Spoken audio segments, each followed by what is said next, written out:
Break के बाद आपका खैर मकदम है। बुलेटिन में अब बात करते हैं डीडीसी इंतखाबात से जुड़ी सरगर्मियों की।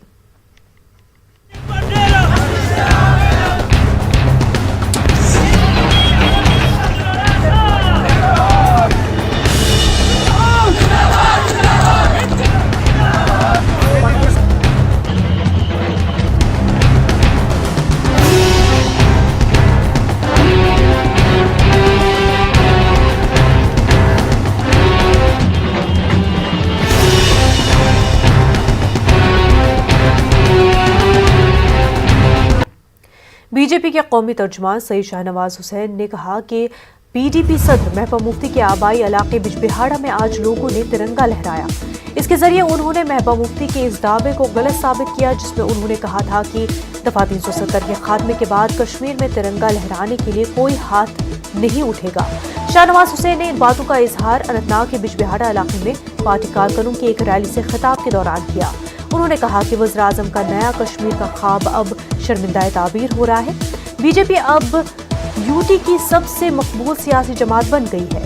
विबोध गुप्ता और सूफी यूसुफ ने भी खिताब किया। वाज़ेह है कि जम्मू कश्मीर में डीडीसी इंतखाबात के आखिरी मरहले के लिए तशहीरी मुहिम इख्तिताम पज़ीर हो गई है। ये लोग इस तिरंगे से भारत के प्रधानमंत्री से प्यार करते हैं। ये इजहार मोहब्बत है यहाँ के लोगों के जरिए, और इन्होंने आज इस बात का इजहार कर दिया और पूरे देश में, पूरी दुनिया में संदेश चला गया कि बिजबिहाड़ा में, जहाँ की महबूबा जी खुद हैं, कहती थी कोई तिरंगा उठाने वाला नहीं मिलेगा। यहाँ हजारों हाथ, इतनी बड़ी सभा आपने कभी बीजेपी की देखी? इस आज ऐलान किया है, तिरंगा यहाँ लहराया है, बीजेपी का झंडा भी लहरा है और कश्मीर की वादियों में नरेंद्र मोदी के नाम की गूंज है। मरकजी वजीर अनुराग ठाकुर ने डीडीसी चुनाव की तशहीर के आखिरी दिन केरियांग गंदियाल में इंतखाबी रैली से खिताब किया। अनुराग ठाकुर ने कहा कि कुछ लोग जम्मू कश्मीर के अवाम को डराने का काम कर रहे हैं और अब लोग अपने वोट के जरिए उन्हें जवाब दे रहे हैं। मैं इतना ही कहूँगा, जो कल तक डरते थे चुनाव लड़ने से, उनको जनता के दबाव में आना पड़ा।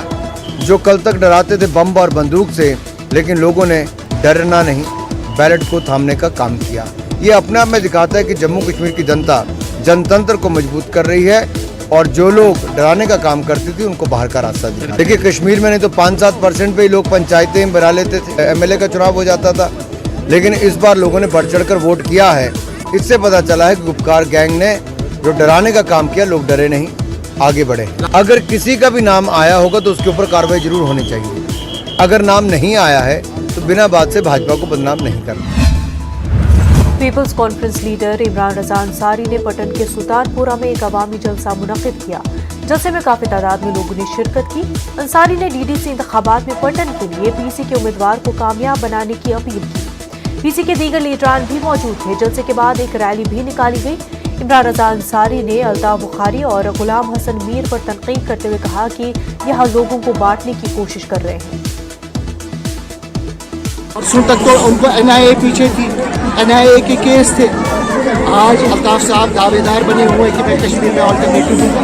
कहाँ से उन्होंने शुरू किया, वो कहाँ पर वो है, हमें सब कुछ पता है। तो मीर की सियासत ही तो डिवाइड एंड रूल है। गुलाम हसन मीर के हाथ कश्मीरियों के खून से रंगे हुए हैं और ये हमें ताना दे रहे हैं कि हम फिरका परस्ती कर रहे हैं। कंपेन हुई कि आप इसमें फिरकाबाजी और बाकी चीज़ों को ला दें। ये इलेक्शन है, डीडीसी का इलेक्शन है, ताकि हम पापोर में इंतखाबी मुहिम इख्तिताम पज़ीर हुई है। इस दौरान पीडीपी की डीडीसी उम्मीदवार ताज़रीन अख्तर ने एक मोटर रैली का एहतमाम किया। रैली पापोर के जंतराग, खड़ेव, वैन और दीगर इलाकों से गुजरी। डीडीसी उम्मीदवार ने लोगों से उनके हक में वोट डालने की अपील की। गुजर बकरवाल कॉन्फ्रेंस के जनरल सेक्रेटरी मोहम्मद यासीन पोसवाल ने भी ताज़ीन के हक में वोट डालने की लोगों से अपील की। इस वक्त इलेक्शन में अचानक आने का एक ही मुद्दा और मकसद है, या लोगों के साथ चीटिंग हुई है या लोगों के साथ ज्यादती हुई है, हम ज्यादती के खिलाफ लड़ेंगे।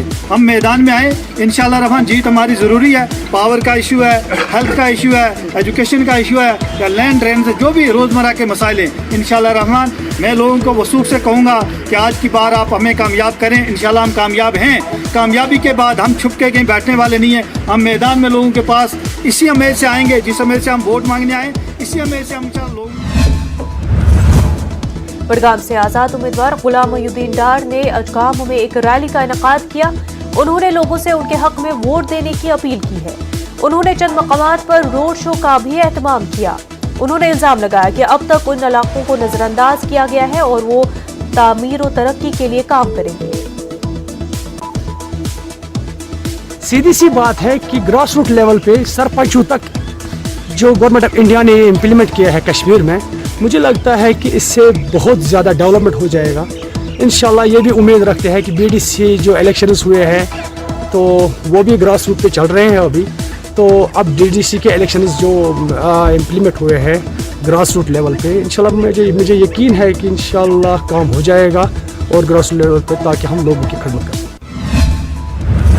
रामपुर में डीडीसी इंतखाबात के हवाले से तमाम सियासी जमातों ने अवाम से मुख्तलिफ वादे किए हैं। काउंसलर निशस्त राजगढ़ से सेवर सिंह नामी आज़ाद उम्मीदवार ने दूर दराज और पसमानदा इलाके रात के लोगों के लिए ज़ाती तौर पर एम्बुलेंस और खवातीन के लिए एक मखसूस गाड़ी की दस्तियाबी का ऐलान किया। उन्होंने कहा कि उनके लिए हार जीत कोई मायने नहीं रखती और बगैर किसी सियासी गर्ज के उन्होंने अवाम के दरपेश मसाइल को मद्देनजर रखते हुए ये इक़दाम उठाया है।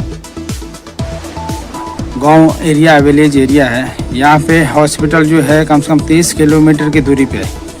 जो मरीज़ होते हैं हॉस्पिटल तक पहुँचने से आधे रास्ते में ही उनको ट्रांसपोर्ट का कोई फैसिलिटी नहीं मिलता है, आधे रास्ते में पहुँचते ही वो दम तोड़ देते हैं। इसलिए मैंने अपनी दिल से मैंने अपना ये इस चीज़ के लिए एम्बुलेंस के लिए मैं करूँगा लोगों के लिए। ये तो मेरा सपना था पहले से। ओनली फॉर लेडीज़, जो हमारी बहनें हैं, माताएं हैं, हमारे आदरणीय बुजुर्ग हैं, बच्चे हैं, उनके लिए मैं गाड़ी ट्रांसपोर्ट फ्री में उपलब्ध कराऊंगा।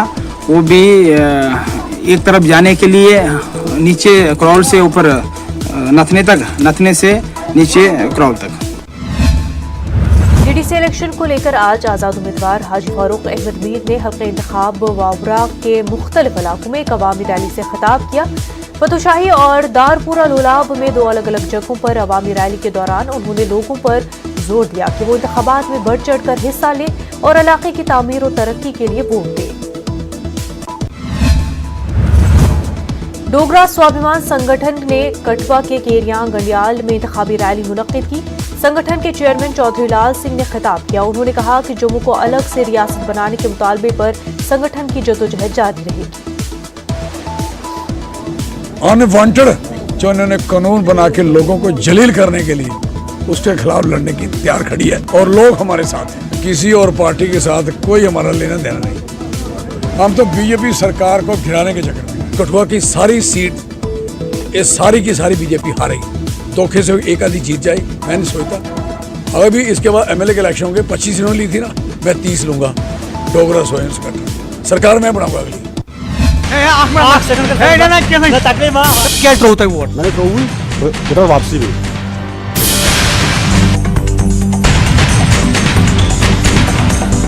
एक नई सोच को लोग जो है आज अब की बार वोट दे रहे हैं। डीडीसी इलेक्शन की रिकॉर्ड कवरेज के बाद न्यूज 18 उर्दू पर तेज रफ्तार DDC election result live. Jammu Kashmir के हर जिले में मौजूद हमारे नुमाइंदे देंगे आपको डीडीसी इलेक्शन रिजल्ट से जुड़ी पल पल की खबर मुसलसल। डीडीसी इलेक्शन रिजल्ट लाइव देखिए बरोज मंगल 22 दिसंबर को दिन भर सिर्फ न्यूज 18 उर्दू पर। कॉन्ट्रैक्टर्स एसोसिएशन करगिल ने काम के हिसाब से मुआवजे की मंजूरी में ताखीर के खिलाफ एहतजाज किया। एसोसिएशन के सदर हाजी मोहम्मद हसन की क़यादत में कॉन्ट्रैक्टर्स ने महकमे PWD के सुपरिटेंडिंग इंजीनियर और LAHDC करगिल के CEC फिरोज अहमद खान से मुलाकात की। CEC को मेमोरेंडम पेश करने के बाद हाजी हसन ने कहा कि उन्होंने ज़ेर इल्तवा अदायगियों के लिए नुमाइंदगी की है।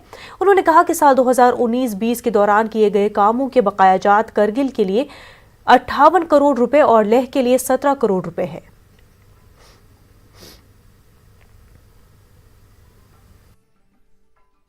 तो 1 करोड़ रुपये हम लोगों का लेबेल्टीज था 2019 का। ले वालों का सिर्फ 17 करोड़ था। अब ले वालों का जो है 29 करोड़ के करीब पहुंच गए हैं। हम लोगों का वही 54 करोड़ रखा है। चलो वो सही, लेकिन उसको भी परसेंटेज के हिसाब से देना चाहिए था। उनका पूरा लेबेल्टीज क्लियर किया है, तो हम लोगों का बचे खुचे दिया है। उसमें लिखा है जो बचा है वो करगिल वालों को दे दे। ये कहाँ का नाइंसाफी है। हम जनाब अमित शाह साहब से गुजारिश करते हैं कि आप मेहरबानी बराह रास्त इसमें मुदाखलत करके इससे एक्शन लिया जाए। हमारा वर्क डन लेबेल्टीज जो था 54 करोड़ मार्च 2019-20 का था और ले वालों का 17 करोड़ था। अभी जो रिलीज हुआ है फाइनेंस डिपार्टमेंट लेह से, लद्दाख से, तो उसमें उनको दिया है 28 करोड़ 98 लाख 18,000 और हमारा 54 करोड़ के अगेंस्ट सिर्फ हमें 37 करोड़ 44 लाख रुपये रिलीज हुआ है।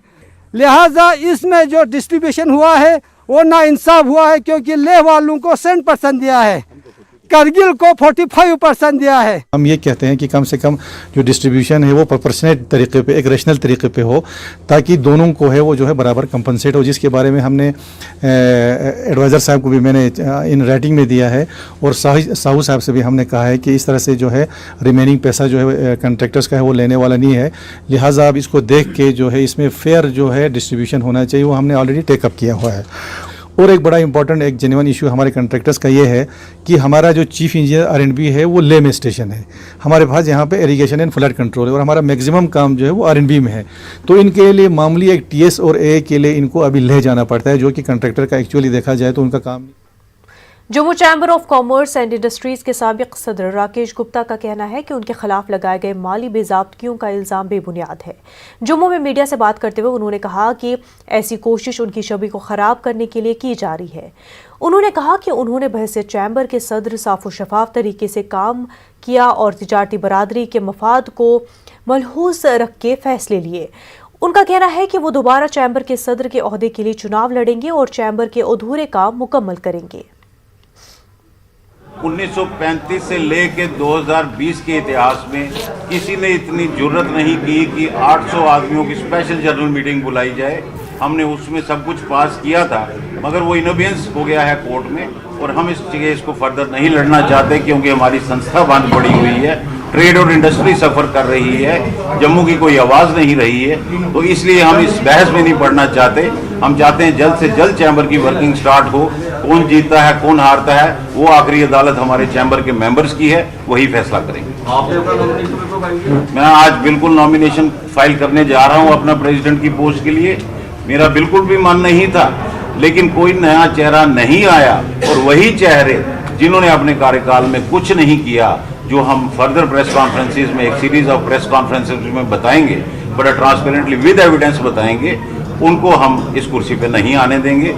और हमारे साथियों ने सब ने मुझे मजबूर किया कि आप एक टेन्योर और लगाइए। श्रीनगर के नौतामीर करदा इंडोर स्टेडियम का कॉम्प्लेक्स में इसके चैंपियनशिप अख्ताम पजीर हो गई है। मुख्तलिफ स्कूलों के तकरीबन 200 तलबा ने इस चैंपियनशिप में हिस्सा लिया। जम्मू कश्मीर स्पोर्ट्स काउंसिल और JKSK एसोसिएशन के इश्तराक से ये चैंपियनशिप मुनक्किद की गई। मेहमान ख़ुसूसी फारूक रेज़ो शाह ने कामयाब खिलाड़ियों और इवेंट ऑर्गेनाइजर्स में अवार्ड और मेडल्स तकसीम किए। शाह ने कहा कि कश्मीर के लिए मार्शल आर्ट्स नया नहीं है, कश्मीर आने वाले सूफियों ने इसे मुतारुफ कराया था। शुरा ने कहा कि मार्शल आर्ट्स सीखना वक्त की अहम ज़रूरत है।